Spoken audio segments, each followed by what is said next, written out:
അസ്സലാമു അലൈക്കും. ഇന്ന് വതിരിങ്ങളും മൊയിലൂരല്ലേ? എല്ലാരും പത്തിരി പണിയൊക്കെ കഴിഞ്ഞോ?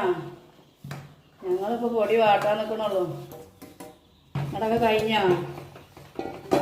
എന്താ വർത്താനം? ഇതിപ്പോ വെള്ളം കൂടിയോ? ലേശം പൊടി കൂടി എടുത്താ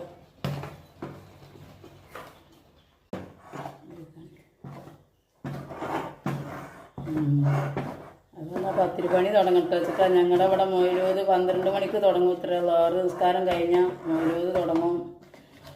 പിന്നെ അസറിന് എല്ലാ പരിപാടിയും കഴിയും. പത്തിരി കൊണ്ടെടുക്കണം. ഒരു 2 മണിയാകുമ്പോൾ പത്തിരി കൊണ്ടെടുക്കണം.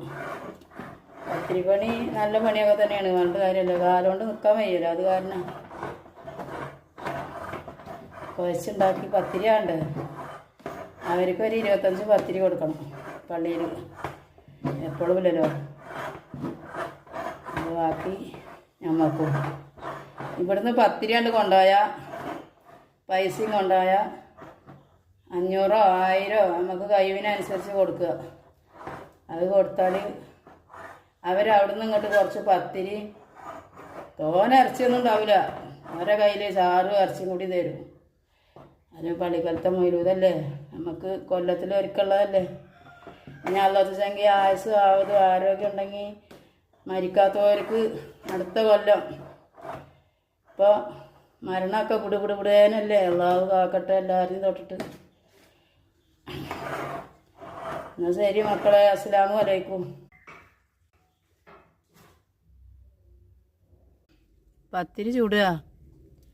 നിങ്ങളൊക്കെ ചൂടൽ കഴിഞ്ഞാ?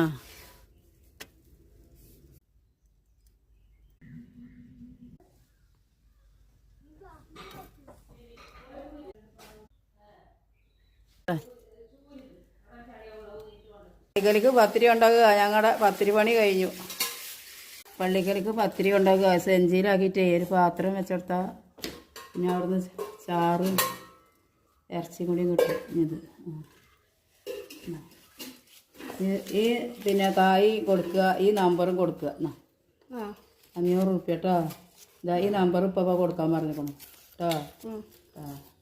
ഈ പാത്രം അത് കൂട്ടിയേക്ക്. ഞാൻ എനിക്ക് ഇതിലൊക്കെ ആ പാത്രം ഇതിലൊക്കെ.